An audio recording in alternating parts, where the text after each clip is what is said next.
জাত মনে করো, সেই নিজেকে পশুর সন্তান দাবি করে যার হৃদয়টা পশুত্বের চরিত্র দিয়ে ভরপুর। কথা বলেন না কেন? আমরা বলেছিলাম সুন্দরবন খুলনার সাথে লাগানো, খুলনায় বানরের জাতের সাথে ডারউইনের মতবাদের সাথে ঐক্যবদ্ধ ছিলেন। তাদেরকে স্পষ্ট ভাষায় জানিয়ে দিতে চাই, মানুষ সামাজিক জীব, বানর আর পশু হচ্ছে জঙ্গলায় জীবন গঠন করে। সুতরাং মানুষ আর পশু একসাথে কাঁধে কাঁধ মিলেই বসবাস করতে পারে না। নিজেকে যারা বানরের সন্তান মনে করেছো, তোমাদের এখনো সময় আছে, পয়তা খুঁতি নিয়া তোমরা বানরের জাতের সাথে জঙ্গলায় যাও, না হয় মামুর বাড়ি যাও।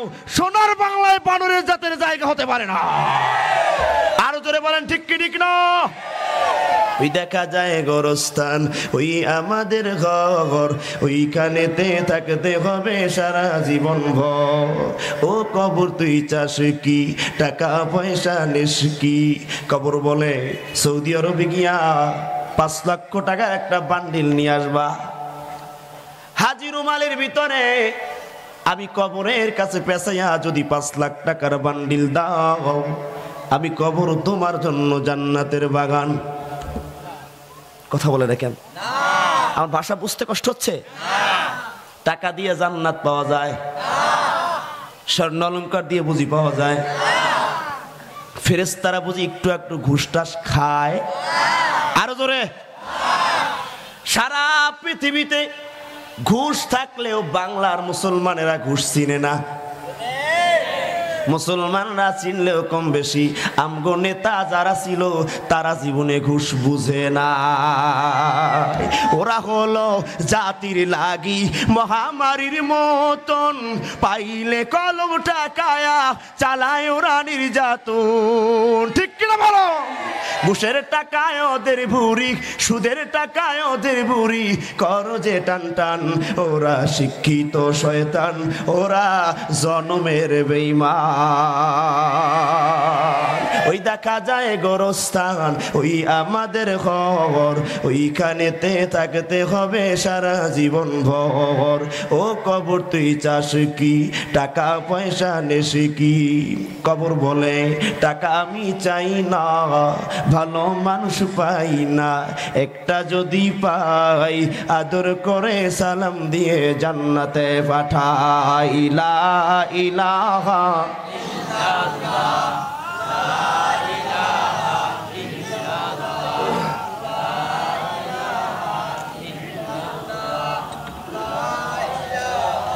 লা ইলাহা ইল্লাল্লাহ, লা ইলাহা ইল্লাল্লাহ, লা ইলাহা ইল্লাল্লাহ, লা ইলাহা ইল্লাল্লাহ, মুহাম্মাদুর রাসূলুল্লাহ।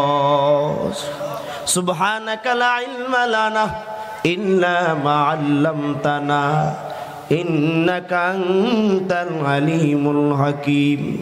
রব্বি ইশরাহ লি সাদরি ওয়া ইয়াসসির লি আমরি ওয়াহলুল উকদাতাম মিন লিসানি ইয়াফকাহু কওলি। আলহামদুলিল্লাহ, প্রাকৃতিক সৌন্দর্যের লীলাভূমিতে ঘেরা অসংখ্য আল্লাহওয়ালা নেককার বান্দা এবং খাজা খান জাহান রহমতুল্লাহ আলাইহির পুণ্যভূমি খুলনা বিভাগের খুলনা জেলার দৌলতপুর থানার অন্তর্গত দেয়ানা পাবলা ঈদগাহের উদ্যোগে 2 রাতব্যাপী 18তম বাৎসরিক আজিমুসান ওয়াজ মাহফিলের প্রথম রজনীর সমাপনী অধিবেশনে মুআজ্জাজ মুকাররম রেসপেক্টেড অনেস্ট অ্যান্ড অনারেবল শ্রদ্ধার পাত্র আজকের মাহফিলের সুযোগ্য সভাপতি জনাব শেখ রফিকুল ইসলাম সাহেব হায়াকুমুল্লাহ, আজকের মাহফিলের বিশেষ মেহমান ওস্তাদুল আসাতিজ হাজিউল হারামাইন, এলাকার স্বনামধন্য আলেমে দ্বীন মুফাসসির কোরআন জনাব হযরতুল আল্লাম হযরত মাওলানা আব্দুর রশিদ আহমদ সাহেব দামাত বরকাতহুম। আজকের মাহফিলে আরও আলোচনা করে ধন্য করেছেন মাওলানা মুফতি হোসাইন আহমদ জুম্মান সাহেব। বিশেষ করে আজকের মাহফিলের প্রাণপ্রিয় আমার মুকুল ভাই সহ দূর দারাজ থেকে আসাম ধুলায় দূষরিত বিছানায় বসা, কি যেন একটি টানে জান্নাতের বাগানে, কে যেন আনে সেই রবের শানে। আকাশ ও বাতাসকে মুখরিত করে, রাতের নিস্তব্ধতাকে ভঙ্গ করে, সিংহের ন্যায় গর্জন করে, মুসলমানের পরিচয় বহন করে, হৃদয়ে সঞ্চিত সমস্ত ভক্তি, শরীরে অর্জিত সমস্ত শক্তি, কণ্ঠের আগায় উচ্চাদিত করে মুসলমানের ইমানি আওয়াজ বুলন্দ করে, মালিকের শেখানো বাক্যে, কায়মনা বাক্যে সন্তুষ্ট চিত্তে হামদ সানা পাঠ করছি আলহামদুলিল্লাহ। আচ্ছা, আপনাদের মন কি বলে? যাদেরকে বললাম যে প্রাণ খুলে শুকুর গুজার করেন, সবাই কি ফুল আওয়াজ দিয়ে বলছে? এখনো ব্যাটারির পাওয়ার হাতে রাখছে, কথা বলে না? আমার মাইকেল আওয়াজ যখন এই মনিটরে ফুল সাউন্ড দিতেছে না, আপনারা এরকম করতেছেন নাকি? আল্লাহ শুকর আদায় করলে খুব একটা ক্ষতি হয়ে যাবে, আস্তে করে বলেন। আচ্ছা, এখানে এসে আপনারা খুব নারাজ হয়ে আছেন, মনটা খুবই খারাপ। খুশি না বেজার? আরো জোরে মাতেন, খুশি না বেজার? আরো জোরে দেখি তো কারা কারা খুশি না, দুটো হাত আল্লাহর দেখান। এবারও ফেল। হুজুর কো এদের দিয়ে চলবো? খুশি না বেজার? যদি হয়ে থাকেন খুশি, আওয়াজ দিয়ে বেশি উঁচু করে কল্লা সিংহের ন্যায় গর্জন করে আর একটা বার করেন আলহামদুলিল্লাহ। হৃদয়ের গহীন গহ্বর থেকে অন্তর্নিগ্রাণ আবেগ বিবেক ভক্তি শ্রদ্ধা ভালোবাসাকে নিবেদন করে দরুদ সালাম পাঠ করছি বিশ্ব মানবতার মহান বড় মুক্তির কান্ডারি ও দিশারি সরদারে দো জাহান নবিউল আরব ওয়াল আজম হাবিবি কিবরিয়া আশরাফুল আম্বিয়া সৈয়দুল আম্বিয়া হযরত মুহাম্মদুর রাসূলুল্লাহ সাল্লাল্লাহু আলাইহি ওয়া আলিহি ওয়াসাল্লামের উপর। সম্মানিত সুধী, এখানে আমাদেরকে কে আনছেন? আল্লাহ রে, দেখছেন নি এখানে কি বোবা নাই, সব জবানওয়ালা মানুষ। দিলটা খুলে বলেন না, কে আনছেন? আরো জোরে। সন্দেহ? এখনো কিছু আল্লাহর বান্দার আছে যারা আমাদের তাকিয়ে তাকিয়ে দেখছে, এমনকি আমাদের না দেখলেও তারা চায়ের দোকানে আছে, ডান হাতে বিড়ি বাম হাতে চা, যত মন চায় খা। আছে না নাই? আরো জোরে বলেন। আমার মাঝে মাঝে মনে হয় বিড়িওয়ালাদের ভিতরে যে মোহাব্বত, এই মোহাব্বত আর ভালোবাসা হাজবেন্ড আর ওয়াইফ, স্বামী আর স্ত্রীর ভিতরে যদি থাকতো, আল্লাহর জান্নাত অজীব হয়ে যেত। আরো জোরে কয় না কেন? এই গ্লাসে কি আছে? জোরে। মিনারেল ওয়াটার, পিওর ওয়াটার, বিশুদ্ধ পানি। যদিও যত পানি কিনতে পাওয়া যায় বিশুদ্ধ বলে নাম দেয়, আসলে বিশুদ্ধ না, ঠিক কি না? জালিয়াতের শীর্ষে নাম একটা দেশ, তার নাম পানি না বাংলাদেশ। এক গ্লাস পানি, ফুল একটা গ্লাস পানি অর্ধেক পান করলেন। শীতের রাতে বিবিকে বললেন, বিবি রে, অর্ধেক পানি তুমি পান করো। এস.এম. নাঈমুল ইসলাম এসেছিলেন, তিনি বলে গিয়েছেন, রাসূল এক হাদিস শুনিয়েছেন যে স্বামীর অর্ধেক খাবার বা খাওয়া খাবার স্ত্রী খেতে হয়, স্ত্রীর খাবার স্বামী খেতে হয়, ভাগ করে খাওয়া সুন্নাত, একসাথে খাওয়া সুন্নাত। এই সুন্নাত তরিকায় অর্ধেক পানি আমি পান করলাম। এই যে নাও বিবি, মোহাব্বত আর ভালোবাসা একাগ্র চিত্তে তোমার জন্য অধীর আগ্রহে আমি অপেক্ষমান হয়ে এক গ্লাস পানি গিফট করলাম, নাও না একটু পানি পান করো। আপনার বিবি খাবে? এই মেয়ে, তোমার বউ আছে? তুমি বুঝলা কি করিয়া? আপনার বিবি খাবে? ও যেরকম না বলছে এরকম নাই বলবে। এমন জোরে মদে টান মারবে, 10 আলিফ এক জায়গায় ব্রেক মারবে। কথা কর না কেন? তোমার খাওয়া পানি খাবেন না? খাওয়া লাগে। সুতরাং বিচক্ষণ এবং আকর্ষিত হওয়ার বা বিস্ময়কর হওয়ার বিষয় হচ্ছে এটা, স্বামীর খাওয়া পানি স্ত্রী খায় না, স্ত্রীর খাওয়া পানি স্বামী। যদি ইসলাম মোটিভেট করে, গাইডলাইন দেয়, আমাদেরকে শিখায় যেভাবে খাওয়া সুন্নাত, আর এভাবে যদি খেতে পারি আমাদের স্বামী স্ত্রীর সম্পর্কটা জান্নাতের সম্পর্ক হয়ে যাবে। কারণ আলহামদুলিল্লাহ, যদিও এই শীতের রাতে অনেকে যুবকের বউ নাই। আমি বয়ানে ওঠার আগে বারবার বলা হয়েছে অনেক যুবকরা বিয়ে করতে যাচ্ছে, তার গার্জিয়ান নাকি বিয়ে দিতেছে না। দেখছেন নি? মুরব্বী কয় ঠিক, আবার বিয়ে করতে চায় মনে করে। কই যাইতা? আমি গার্জিয়ানদেরকে বলবো, আর নিকাহ নিসফুল ঈমান, বিবাহ ঈমানের অর্ধেক। আপনার সন্তান যদি বয়প্রাপ্ত হয়, ফাইজা বালাগা ফালিমিন যাউইজুহু, বিয়ে বয়প্রাপ্ত হলেই সন্তানকে বিবাহ দিয়ে দেন, আল্লাহর রিজিকের বন্দোবস্ত করবে। এই শীতের রাতে আল্লাহ যেন প্রত্যেকটা অবিবাহিত যুবককে একটা করে সুন্দরী রূপসী অনন্যা গুণবতী রূপবতী সুবাসিনী সুখাসিনী চমৎকার একটা বউর ব্যবস্থা করে দেয়। কোন আল্লাহুম্মা আমিন। আপনি আমিন কইেন না, আমার বউ আছে। তা আমি বলছি বিড়িখোরদের ভিতরে যে মোহাব্বত, সেই মোহাব্বত স্বামী স্ত্রীর ভিতরে কেমনে? কান লাগান। শীতের রাতে বাইক থামাইয়া যুবক একটা বিড়ি থতনায় মাত্র ধরাইছে, মারছে এক টান, আর একজন সিগনাল দিছে, এই আমার এক টান দিস। আপনারা বুঝতেছেন না মনে, একটু আস্তে কন আস্তে কন আস্তে কন। এরপরে আরেকটা যুবক ওই পাশ থেকে দোকানে চিপায় তাকায় দেখো দুইজনে একটা গোল্ড সিগারেট না হয় বেনসন ভাগ করে তো খাইয়া লাইতেছে। আমার তো টান দেওয়া দরকার, জমে গেছি ঠান্ডায়, যদি অশুনতে আছি তাতে কি, এই বরকুতি খাবার রেখে যাওয়া যায়? আমার এক টান দিস।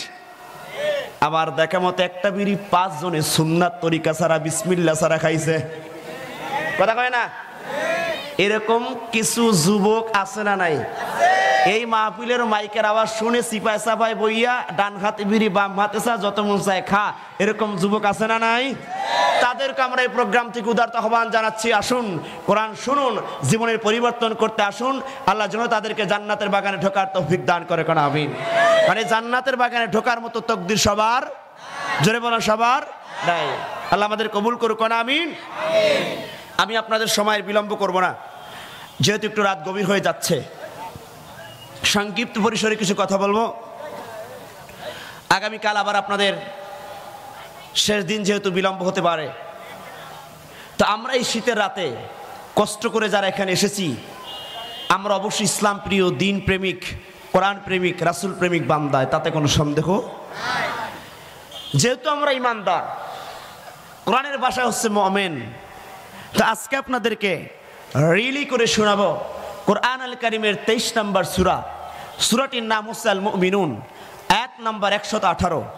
এই সূরাটিতে রব্বে কারীম মুমিন হওয়ার জন্য গাইডলাইন দিয়েছেন। মুমিন হওয়ার জন্য কি কোয়ালিফিকেশন দরকার, কি ক্যাপাবিলিটি দরকার। আপনারা কি শুনবেন? থাকবেন তো ইনশাআল্লাহ? চলে যাবেন? আল্লাহ কবুল করুন। কোন আমিন। শোনেন, কোরআন হচ্ছে আমাদের জীবনের পরিবর্তন করার একটা ধারা। কোরআন হচ্ছে আমাদের জীবনের বড় একটি আয়না।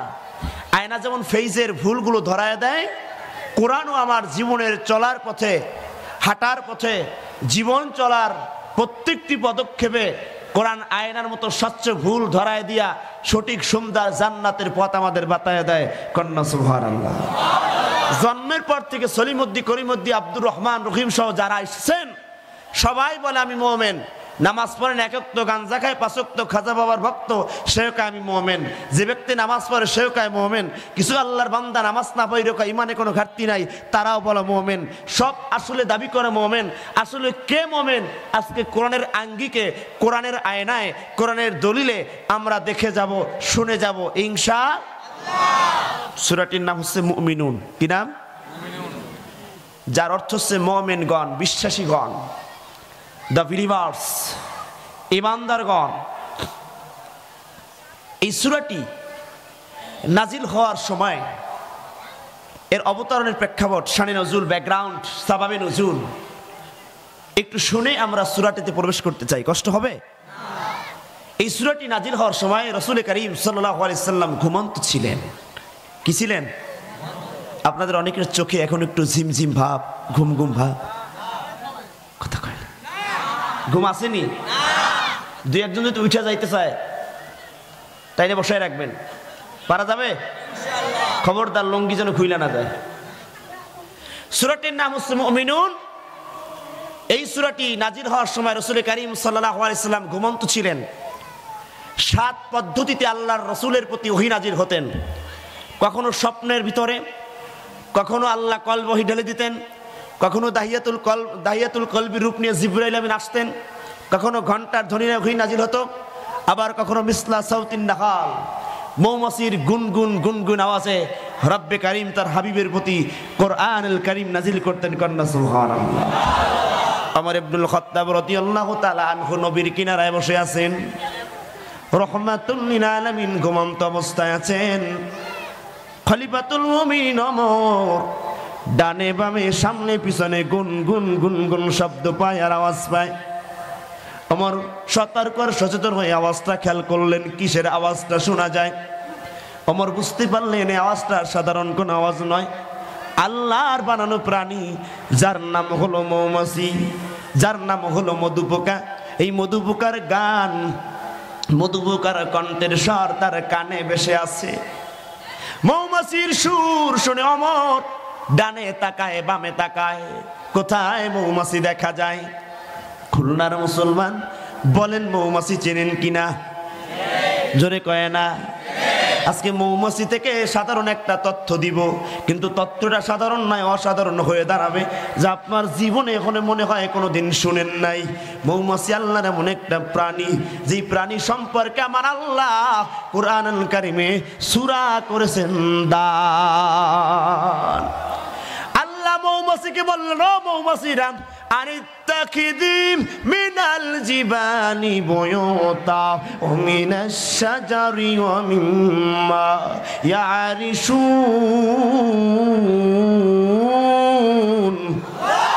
এটা আমার প্রাণের যুবকেরা প্রাণ খুলে বলুন না আল্লাহু আকবার। আল্লাহ কায় মৌমাছিরা রে, পৃথিবীর জমিনে যত জায়গা দেখো, বাড়ি দেখো, ঘর দেখো, 3 জায়গায় সারা তোমরা ঘর বানাবা না।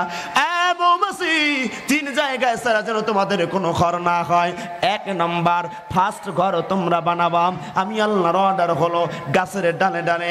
2 নম্বর মানুষের ছাদের কার্নিসে ভেন্টিলেটরে। 3 নম্বর মৌমাছি ঘর বানাবা পাহাড়ের পাদদেশে। শুধু বাংলাদেশ নয়, আমেরিকা নয়, দক্ষিণ কোরিয়া নয়, সব পৃথিবীর ভিতরে মৌমাছির জাত গোটা বাংলাদেশের ভিতরে নয়, সারা পৃথিবীতে এই 3 জায়গায় সারা মৌমাছির ঘর কোথাও পাওয়া যাবে না।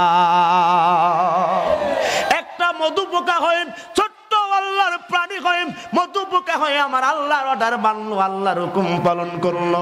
কিন্তু বনি আদম শ্রেষ্ঠ জাত, সেই বনি আদম আমার আল্লাহর হুকুম পালন করে না।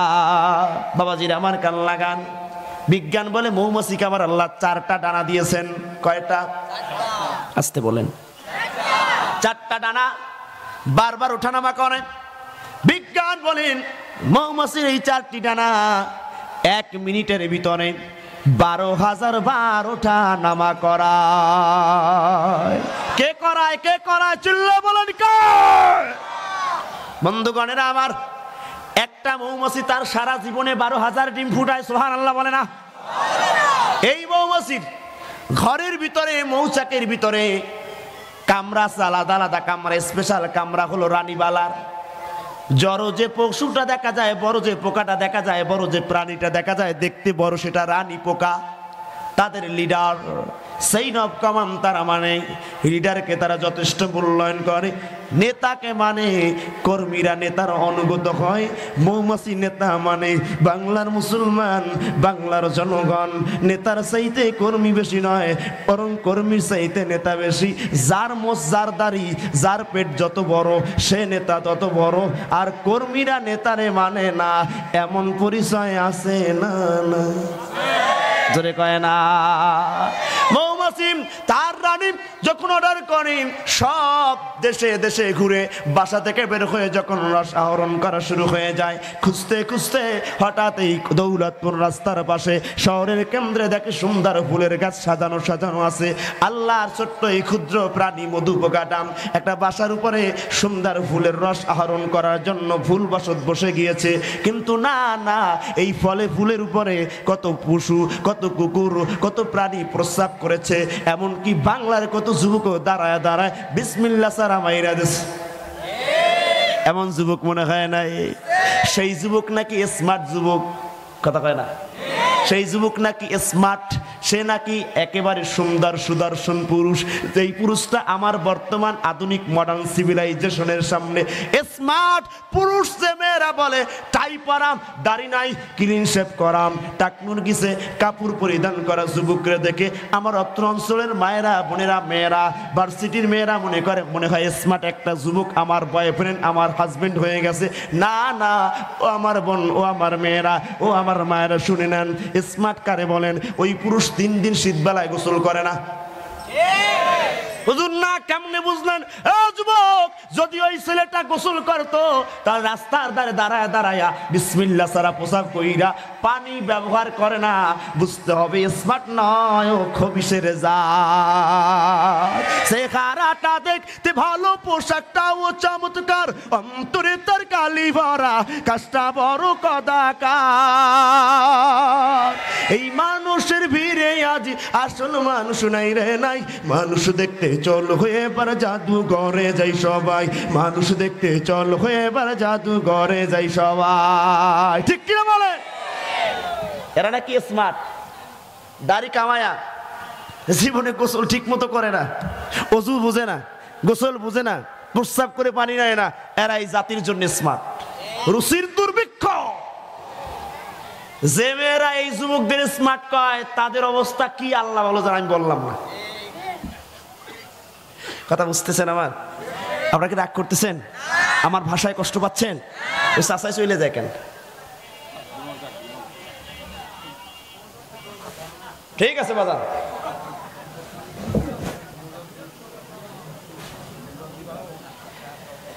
একটু কান লাগান।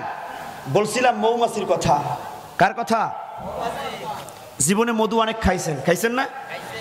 পিওর মধু, একেবারে হালাল, হানিনাট, কত কিছু খাইছেন। যা বাবা শাহজালাল সব বাংলায় হালাল, যত হালাল সবই ভেজাল। মানে এত এক ব্রাইস, ভেজাল আর ভেজাল। খাঁটি খাঁটি কই খাঁটি, খাঁটির নাই কোনো আটি। কথা কয় না, কথা কয় না। সুন্দরবন থেকে মধু ভাঙতে যাইয়া ওই সময় বালতির ভিতরে আধা কেজি অথবা তার চেয়ে বেশি পরিমাণে শিরা নিয়ে যায়, চিনির শিরা, চিনেননি? এটা ভাঙার আগে বালতিতে দিয়ে রাখে, ফাইলে একেবারে পিওর মধু নিয়ে আসছি। দেখছেন নিয়ে জাতি, আল্লাহ হেফাজত করুক, আমিন। মান গাসসানা ফালাইসা মিন্না। যে সকল ব্যবসায়ীরা ব্যবসার ক্ষেত্রে ধোঁকাবাজ হয়, ধোঁকা দিয়ে পণ্য বিক্রি করে, আল্লাহ রসুল বলেন ও যতই টুপিওয়ালা হোক, দাড়িওয়ালা হোক, তসবিহাতে থাকলেও ও আমার উম্মত হতে পারে না। ওই বিবেকের সাথে ধোঁকা দেয়, ইমানকে ধোঁকা দেয়, মুমিন হয়ে মুমিনকে ধোঁকা দেয়। সামান্য ব্যবসা করবেন কিন্তু ধোঁকাবাজি হয়ে ব্যবসা করা। আসুন, বলছিলাম মৌমাছির কথা। এই মৌমাছি যখন ভুল করে একটা ফুলের রস আহরণ করতে গেলেন, হঠাৎ করে তাকায় দেখতেছে এই ফুলের উপরে কোনো নাপাকি লেগে আছে, কিন্তু সেই রস নিয়ে যখন তার বাড়িতে চলে যাবে, বাসায় চলে যাবে, মৌসাকে চলে যাবে, তখন দুইজন গেট রক্ষী আছে, দারোয়ান আছে। কি আছে? দারোয়ানের সামনে হাজির হয়ে গেলেন। দারোয়ান এবার তাকে চেক করছে, সার্চ করছে। ও দারোয়ান, সার্চ করে করে দেখতেছে যে রসটা আহরণ করে নিয়ে আসছে ওটা পিওর না, নাপাকি লেগে আছে। দারোয়ান কয় আর ঘরের ভিতরে ঢোকা যাবে না। ও মৌমাছি রে, তুমি যে রসটা আহরণ করে আসছো এটা হলো নাপাক, এটা হলো হারাম। আমার আল্লাহ বনি আদম রে বিন্দু মাত্র জাররা জাররা পরিমাণও হারাম খাওয়াতে চায় না, কারণ এই মধু এমন একটা মহাঔষধের নাম। কোরআনে রব্বুল আলামিন ফরমান শিফাউল লিন্নাস, এই মধু হলো গোটা রোগের জন্য, সমস্ত রোগের জন্য মহা ঔষধ, অ্যান্টিবায়োটিক ডোজ। শেফা কন্যা সুবহানাল্লাহ। মৌমাছি নিজের ঘর আর নিজের বাড়িতে ঢোকা যাবে না। বলে কেন? বলে তোমার রসটা হলো হারাম, নাপাক লেগে আছে। বলে কি করা যায়? বলে রানীর কাছে তোমার নামে মামলা দিতে হবে। রানীর কাছে মামলা দেওয়ার পর রানীবালা বলে কি করছে? বলে হারাম খাবার পেটের ভিতরে ঢুকাইছে।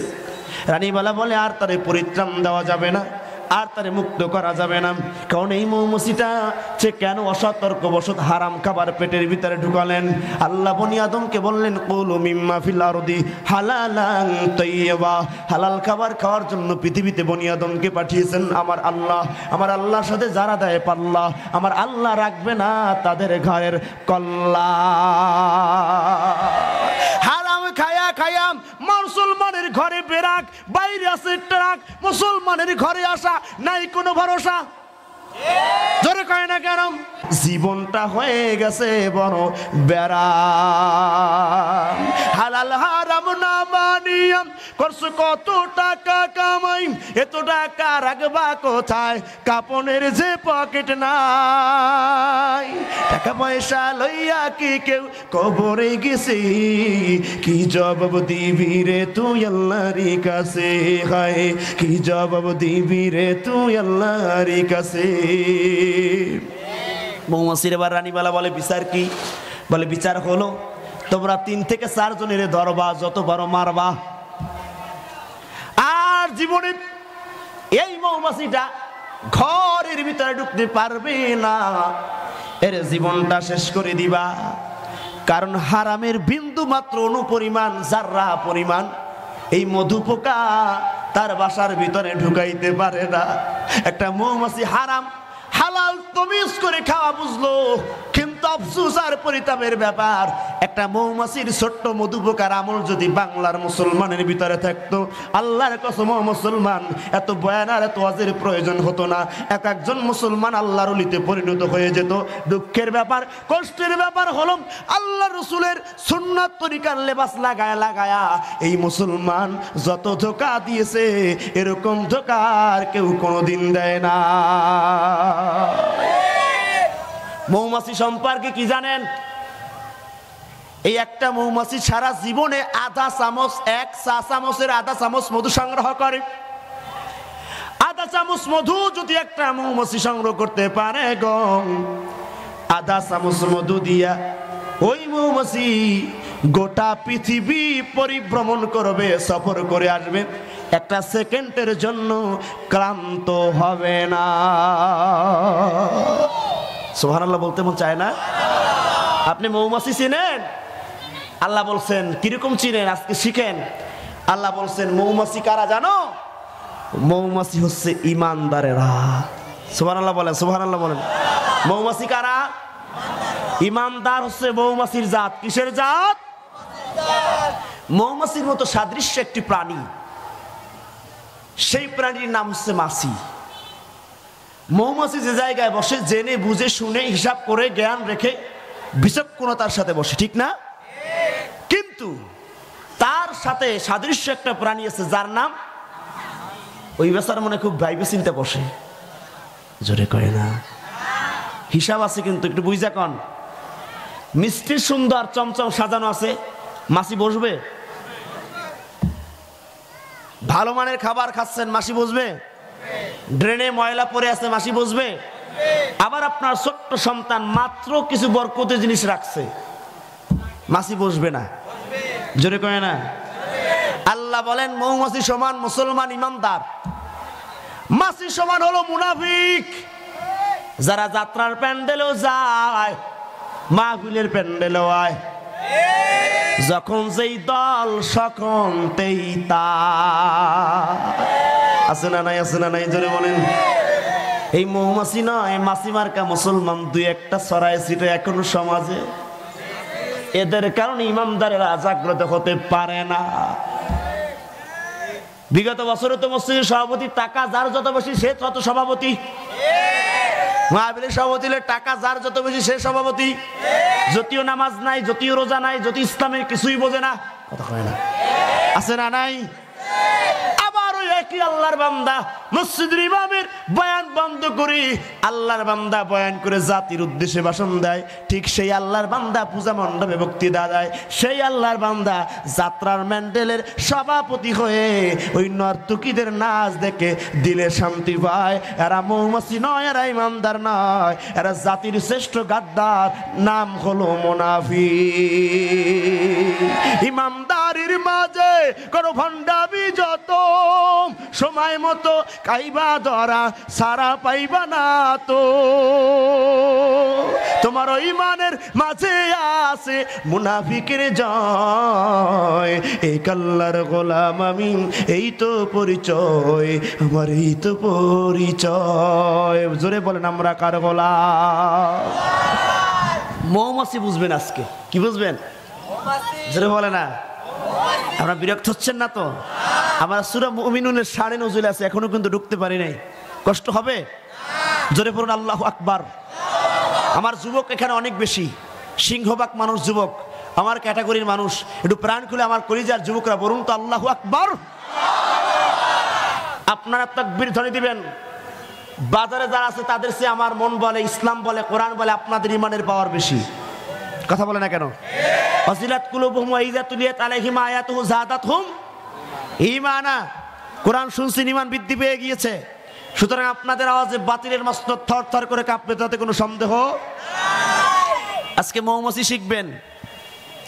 মুসলমান হলো মৌমাছির জাত, ইমানদার হলো মৌমাছির জাত।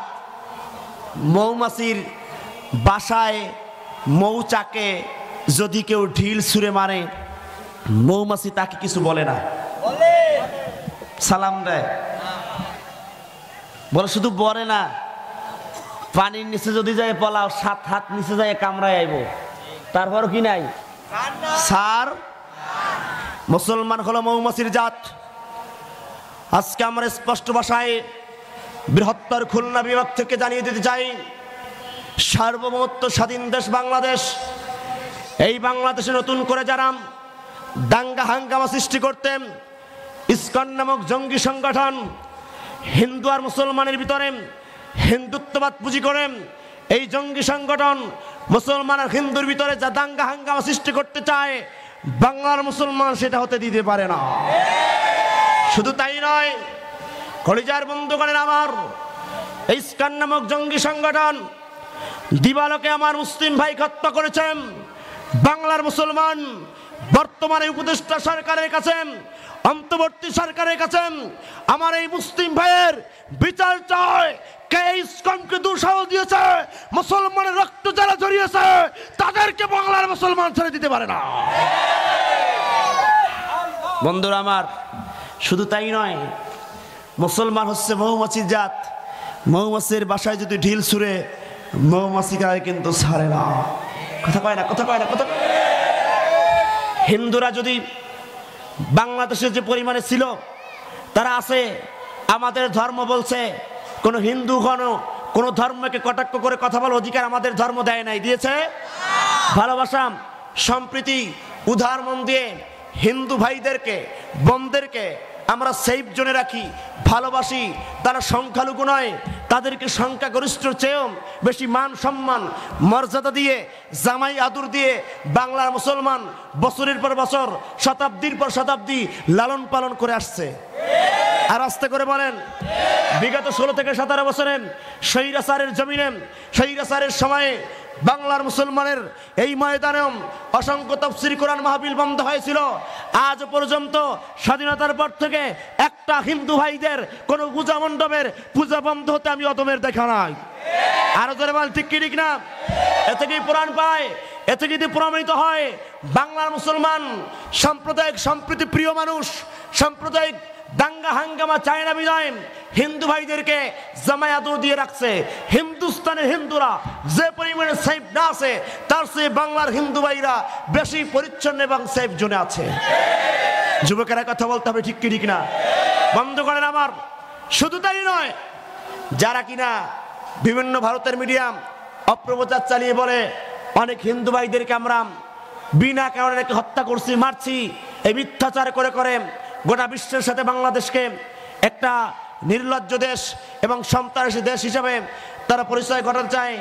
আমরা বলছি, তারা বলতে চায় বাংলাদেশ দখল করবে, বাংলাদেশ আবার স্বাধীন করবে, বাংলাদেশ তারা কেড়ে নেবে। কেউ বাংলাদেশ ভারতের কাছে নিয়ে যায়, ভারতকে পুঁজি করে কেউ আবার নতুন করে ক্ষমতা আইতেছে। হবে না, আপনারা দিয়ে বয়ান হবে না, আছে না, আছে না? কেউ আবার আমেরিকার কাছে দেশ বিক্রি করতে চায়, আবার কেউ তাদের ওই ধুতি আর কোট্টা নিয়ে বাংলাদেশে আইসা নাকি বাংলার মুসলমানদেরকে রক্তের হলিকা খেলতে চায়। আমরা তাদেরকে জানিয়ে চাই, তোমরা যদি গৌরগমন্দির ধুতি আর কোট্টা নিয়ে নামতে পারো, বাংলার মুসলমান শাহজালাল উত্তরসূরি হয়ে কাপনের কাপন মাথায় বাঁধেন, জীবন দিবেন, রক্ত দিবেন, আর তোমাদেরকে রাম রাম বলে মামুর বাড়ি পাঠায় দেবে। নারে তাকবীর!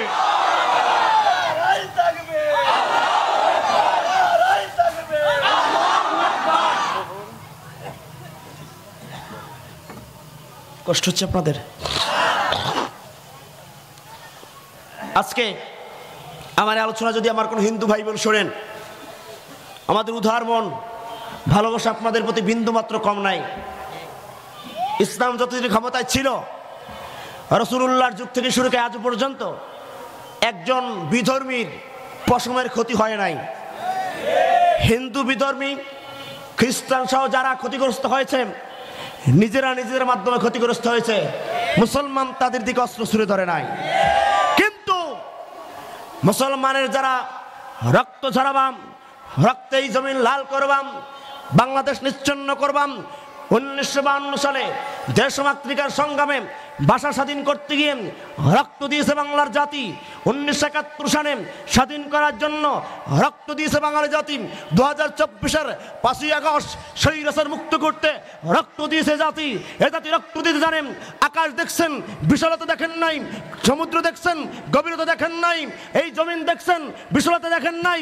পাখি দেখছেন, উড়ন্ত ক্ষমতা দেখেন নাই। বাংলার মুসলমান দেখছেন, শাহাদাত বরণ করার ক্ষমতা আপনাদের ধারণা না।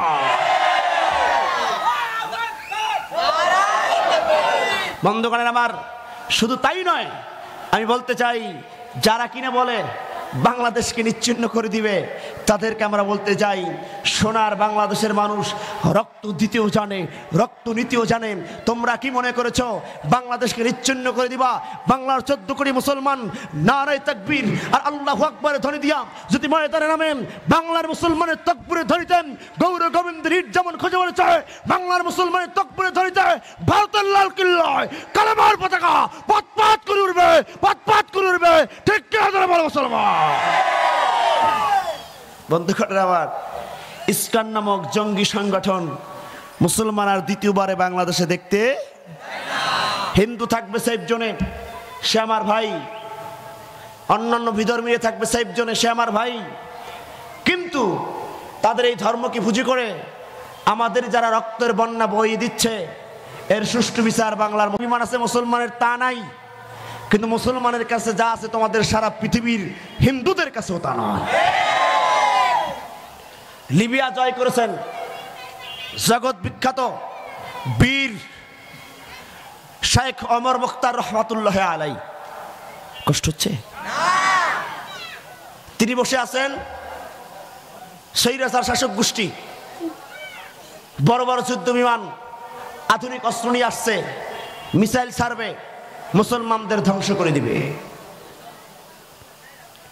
সৈন্যরা হতগ্রস্ত হয়ে, হতভম্ব হয়ে, বিপাকে পড়ে শেখ ওমর মুখতার রহমাতুল্লাহ আলাইহির কাছে হাজির হলেন।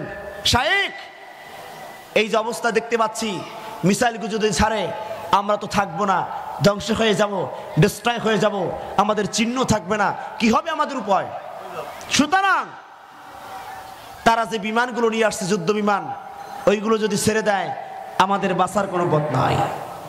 ইমামদারদের নেতা, সেনাপতি, লিবিয়া জয় করার বিখ্যাত বীর, মহাবীর, জগৎ বিখ্যাত বীর, তিনি বললেন, আচ্ছা শোনো, তোমরা যে যুদ্ধ বিমান, অস্ত্র, আধুনিক কামান এই নিয়ে টেনশন করতে করতে ঘাম ঝরিয়ে ফেলছো, এগুলো তোমার মাথায় লাগে না। বলো তো তোমরা, এই যে যুদ্ধ বিমান আল্লাহর আরশে আজিমের উপর দিয়ে যাবে না নিচ দিয়া?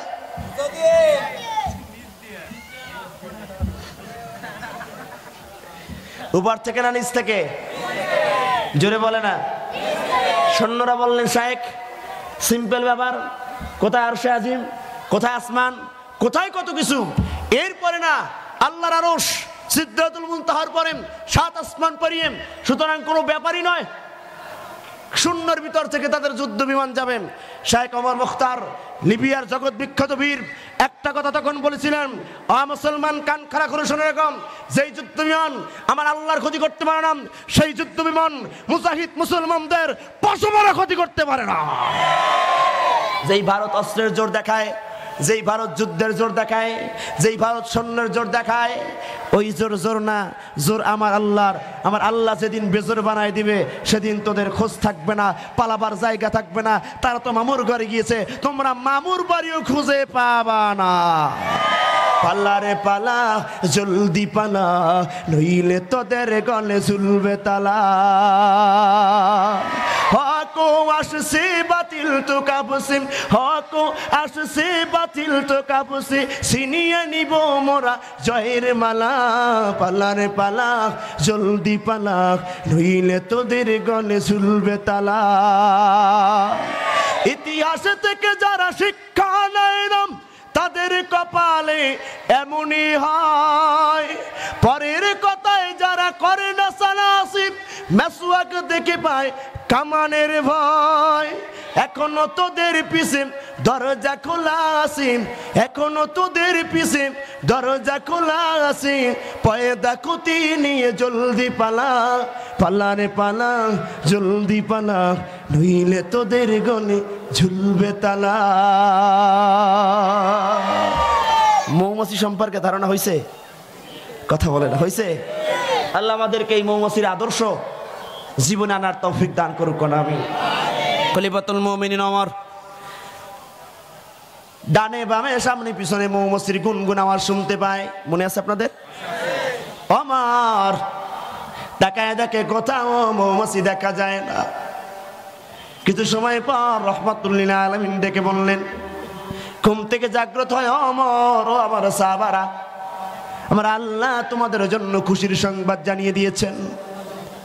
সাহাবীরা হতবাক হয়ে আশার আলো খুঁজে পাওয়ার জন্য মৃদু হেসে রাহমাতুল লিল আলামিনের দিকে বাক বাক চোখে তাকিয়ে আছেন অপলক দৃষ্টিতে।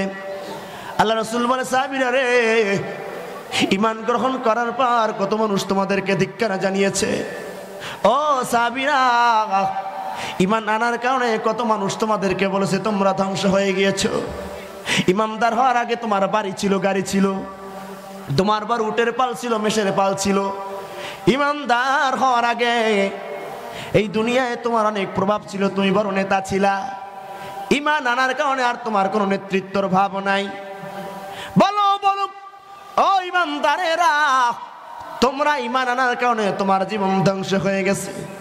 আল্লাহ নবী কয়, সাহাবীরা রে, আমার আল্লাহ তোমাদের জন্য আশার আলো বাণী শুনিয়েছেন।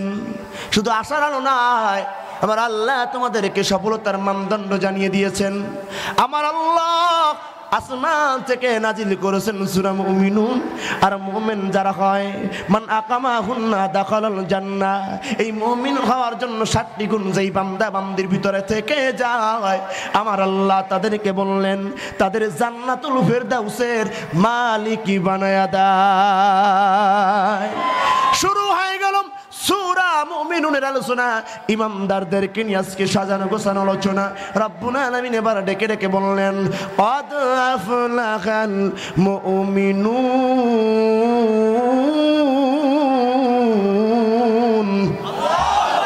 Successful in need of the believers, অবশ্যই অবশ্যই সফল হয়েছে তারা। কারা? বলে ঈমান এনেছে যারা। সুবহানাল্লাহ কয় না? ও যুবক, খুলনার শিক্ষিত মুসলমান অ্যাডাল্ট পারসন, ও এলাকার জনগণ, কান লাগায় শুনুন কোরআন। আল্লাহ বলে শিক্ষার দীক্ষা মানুষের জীবনে যা আছে, সফলতার মানদণ্ড কি আজকে আমার আল্লাহ কোরআন থেকে জানিয়ে দেয়। তুমি মনে করেছো সফলতার মানদণ্ড টাকা, এজন্য টাকার পিছনে দৌড়াও। তুমি মনে করেছো সফলতার মানদণ্ড বাড়ি, এজন্য সুন্দর আজিমুসান বাড়ি বানাও, আলিশান বাড়ি বানাও। তুমি মনে করেছো সফলতার মানদণ্ড হলো দুনিয়া, এজন্য দুনিয়ার পিছনে দৌড়াও। তুমি মনে করেছো সফলতার মানদণ্ড সন্তানকে মানুষ বানানো, এজন্য সন্তানকে মানুষ বানানোর চিন্তায় দৌড়াও। ও যুবক, ও খুলনার মুসলমান, আল্লাহ বলেছেন সফলতার মানদণ্ড টাকা নয়, বাড়ি নয়, ক্ষমতা নয়, অর্থ সম্পদ নয়, সফলতার মানদণ্ড ঈমান। ঈমান ঈমান ঈমান এনেছে যারা, সফল হয়েছে তারা।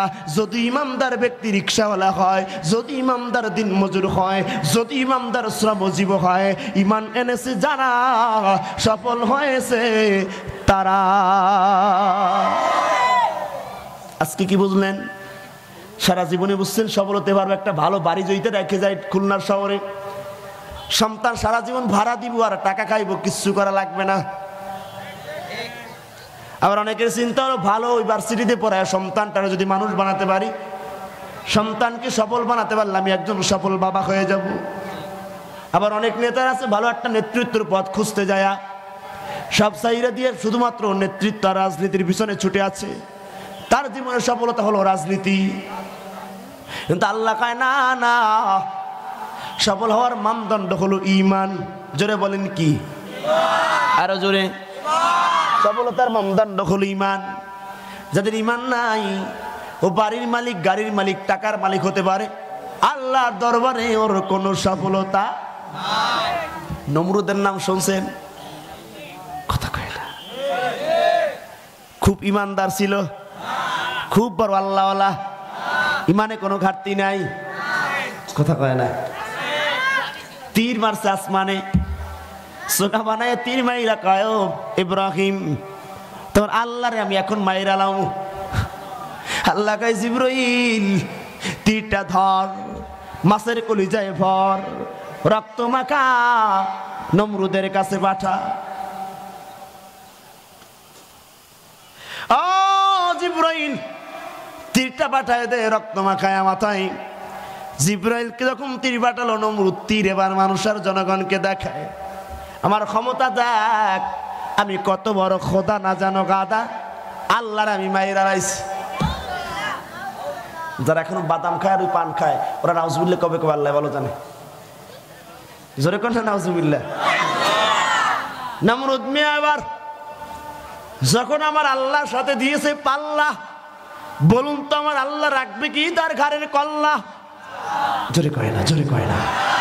ও কল্লার মুমিন, নমরুদকে আমার আল্লাহ এবার সাইজ করবে। বলুন তো ভারত থেকে ক্ষেপণাস্ত্র নিয়ে আসছে, রাশিয়া থেকে পাঠাইছে, চীন থেকে তো নিয়ে আসছে না আমেরিকার কাছে সাহায্য চাইছে? জোরে কয় না। কি পাঠাইছিল? আরো জোরে। মশারে কয় যা নমরুদ রে সাইজ কর। সেই নমরুদ উত্তরসূরি যারা বিগত বছরে ছিল আল্লাহ মশা দিয়া সাইজ কইরা ডেঙ্গুতে আক্রান্ত বানায়া বানায়া বাংলাদেশকে অস্থিতিশীল বানায়া দিয়েছে কি দেয় না? একটা মশার সাথে যুদ্ধ করার ক্ষমতা বাংলার মুসলমানের নাই। একটা মশার যুদ্ধ করা, মশাকে ঢাকানোর মতো ক্ষমতা তাদের নাই। একটা মশা যারা তারাইতে আর খেদাইতে পারে না, তারা আবার বলে নাকি ইসলাম পৃথিবীর বুক থেকে মুছে দেয়। এটা আকাশ কুসুম কল্পনা ছাড়া কিছু হতে পারে না। মশারা মিটিং করছে, মিটিং করে টোরে সবার মিটিং শেষ, এবার বাড়ির দিকে রওনা। হঠাৎ করে মিস্টার ল্যাংড়া মশা, যার মারাত্মক দশা, মিস্টার ল্যাংড়া মশা হাজির। এই মশা, তোমরা সবাই মিটিং করলে আমার ডাকলা না? তুই ল্যাংড়া মানুষ, নমরুদের মানুষ, বড় বড় কাট্টা কাফের, তুই মারতে পারবি না, ওগুলো তোর কাজ না। ল্যাংড়া খেপে গেল। দেখবেন যারা একটু বিকলাঙ্গ প্রতিবন্ধী এদের রাগ বেশি, কথা কয় না কেন? নমরুদের মশা জেরে মারবেন, এই মশার দল মিটিং করে যখন রওনা, ওই সময় ল্যাংড়া মশা কয় তোরা যারে পারো ধর, আমি তোর মুবড্ডারে। নমরুদকে খাসিরি আদরে আদরে মোরা ডাকি গো তোমায় প্রভু, শোনো মোদের মোনাজাত, শোনো মোদের মোনাজাত। আল্লাহ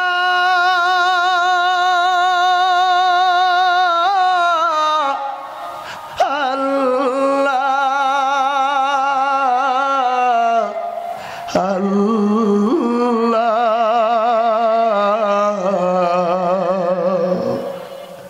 রব্বুল আলামিন এক বছর নয়, 2 বছর নয়, গোটা 18 বছর এই ঈদগাহ ময়দানে, দেয়ানা পাবলা ঈদগাহ ময়দানে গল্লা কোরআনের মাহফিল অনুষ্ঠিত হয় গমনি।